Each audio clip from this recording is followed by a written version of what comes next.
अवधूत चिंतन श्री गुरुदेव दत्त श्री स्वामी समर्थ सगळ्यांना। तर आजचा आहे आपला पारायणाचा 6वा दिवस आणि सकाळीच माझं सगळं आवरून झाल्यानंतर नित्यनियमानुसार मी पारायणाला बसलेली होती आणि स्वामींची पूजा वगैरे झाल्यानंतर मी या ठिकाणी पारायण करत होते। आणि आज पुढे जाऊन तुम्हाला व्हिडिओ खूप छान असा येणार आहे।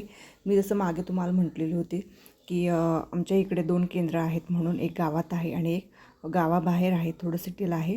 तर आज आपण त्या ठिकाणी जाणार आहोत। तर दुपारून मला सगळं आवरून झाल्यानंतर मला ॲक्च्युली 2-3च्या आत पोचायचं होतं, पण याला उशीर झाल्याने मग आम्ही या ठिकाणी 4-4:30ला गेलेलो होतो। सिटीहून थोडं लांब आहे, 7-8 किलोमीटर आहे। त्यामुळे कसं आहे ना की एवढा लांब मग आपण रिक्षाने पण जाऊ शकत नाही, म्हणून मग गाडीच अवेलेबल असली तर ठीक असतं, लवकर जाऊन येऊन होतं। तर या ठिकाणी तुम्ही बघू शकताय की खूप छान असं आमचं इकडे स्वामींचा मठ आहे।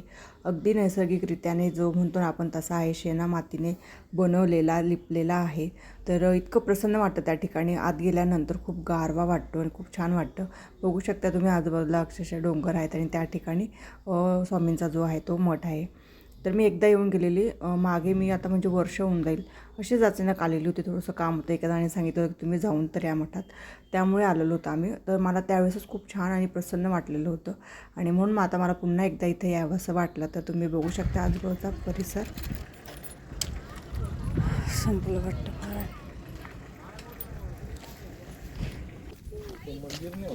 ते काय मध्ये येत ना।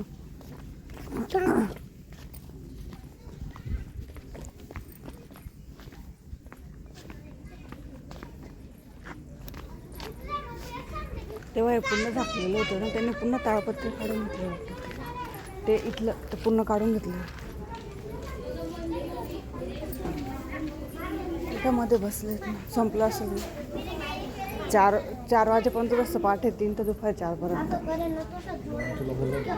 नाही पारायणाचा टाईम आहे।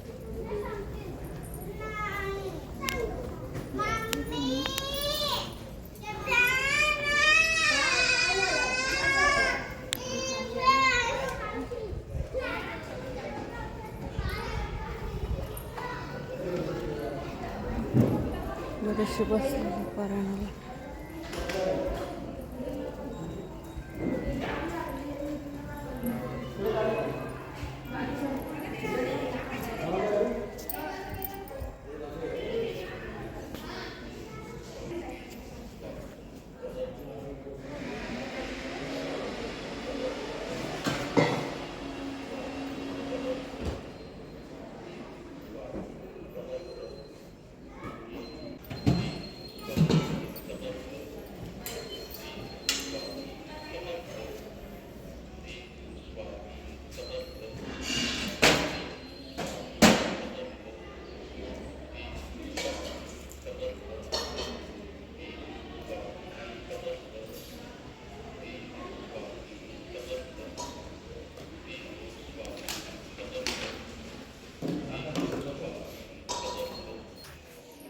तर या ठिकाणी तुम्ही बघू शकता की किती प्रशस्त अशी जागा आहे आणि बांधकाम तुम्ही बघू शकता, अगदी साधा सिंपल आहे। वरती पत्रा आहे आणि खाली तुम्ही या ठिकाणीच तुम्हाला थोडंसं कोबा केलेला आहे, फरची पण नाही आहे, आपण जो सिमेंटचा कोबा म्हणतो तसा केलेला आहे।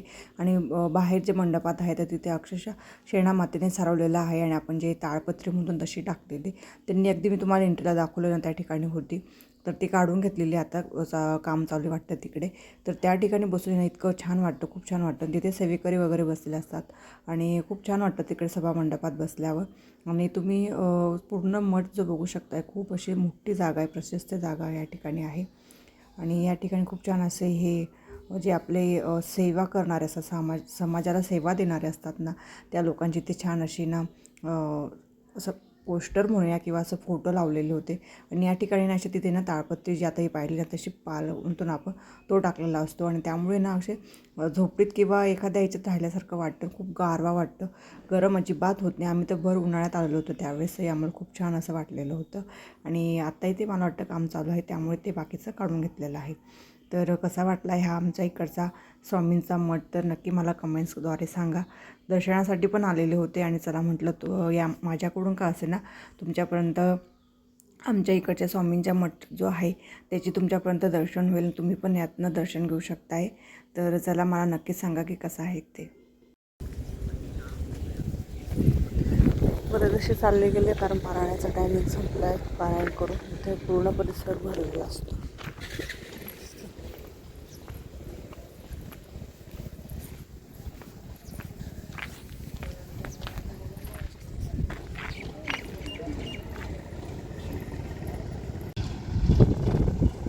हा पूर्ण परिसर आहे.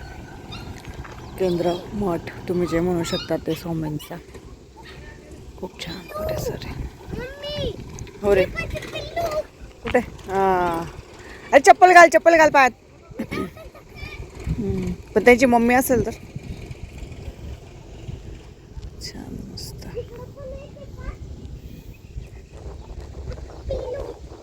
चला तर मग आजचा छोटासा व्हिडिओ कसा वाटला आहे मला नक्कीच कमेंटद्वारा सांगालच. तर पुन्हा एकदा भेटेन अशाच एका नवीन व्हिडिओमध्ये. तोपर्यंत तुम्हा सगळ्यांना शुभ दुपार. श्री स्वामी समर्थ सगळ्यांना.